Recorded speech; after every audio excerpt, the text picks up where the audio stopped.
Here's the first story I remember hearing. My grandma told it to me when I was a little kid, and it was about when she was 6 and walking home one day in rural Illinois along this dirt road, and she passed this pond. And on this day, there was a giant goose standing at the edge of the pond. And my grandma stopped to look at it. It was so big. And as she did, the goose looked up at her. And when their eyes met, something transpired within that goose, and it turned from the pond and charged up the slope towards her. Well, if I saw a goose charging me, I'd be nervous. Imagine how my grandma felt. She turned and just started running. She started running, and the goose followed her. That's right. It kept coming, honking and feet slapping on the dirt road, its wings beating, and my grandma's running and it's chasing her. My grandma's running and it's chasing her. And there's the front gate, and she gets through it. And just as she gets through it, her mother comes down the steps, and she sees the goose, her mother does, and goes up to it and grabs the hem of her apron and goes, shoo, shoo, shoo. That's right, just shoo, shoo, shoo. Goose stops, wings come down, turns around, waddles back to the pond. And then my great-grandma, who had been baking, gave my grandma a cookie. The end. Loved this story. Loved it. Loved that there was danger, that there were monsters, that my grandma got home safe, and that my great-grandma dispelled, defeated, slew the dragon just with her apron, and that my grandma got a cookie. Thought it was awesome.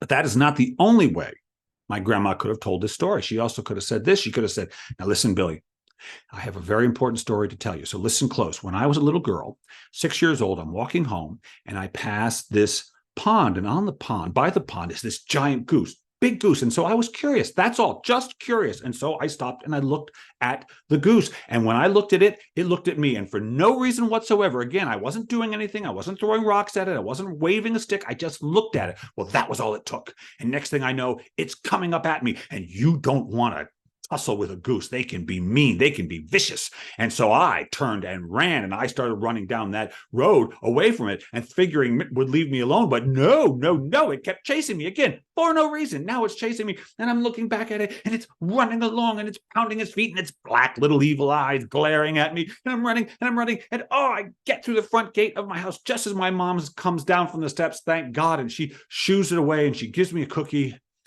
And as I ate that cookie, I thought to myself, he's still out there. He's still out there waiting, and he might come for me again. You're never really safe.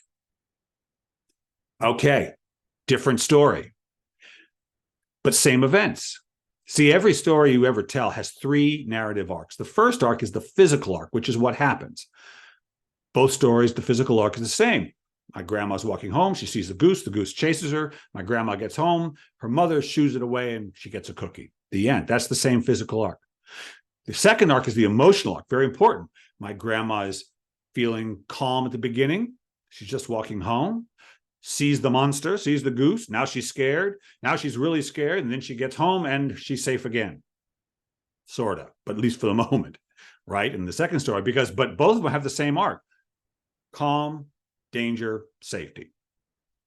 Then there's the intentional arc. What is the point of the story? Why are you telling it? The first story, the way it was told to me, is really about a friendly world. Second story is about an unfriendly world. You got to choose how you want to tell it. You got to choose how you want to tell it.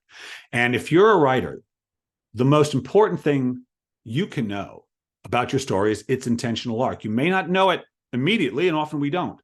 But you got to find it, because that will tell you why you're telling it, and will tell you what details belong in the story, what don't, what get emphasized and what gets left out. When I began to find my own intentional arc for most of my stories, and it's really the same arc in all of them, which is that it's a friendly world.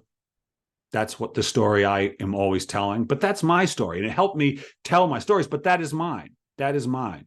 I just interviewed T.C. Boyle, the American novelist, and he shared with me that writing taught him that the world is a disaster and we're all doomed. I think that's his intentional arc, and that's fine. So that's his story. But what's yours? What's yours? What's the intentional arc of the story you're telling, or the stories you want to tell?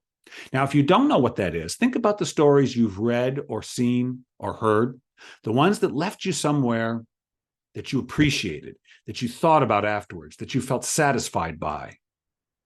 That's the kind of story you want to take in, and you probably want to tell. Think about that, because that is the gift the author gave you.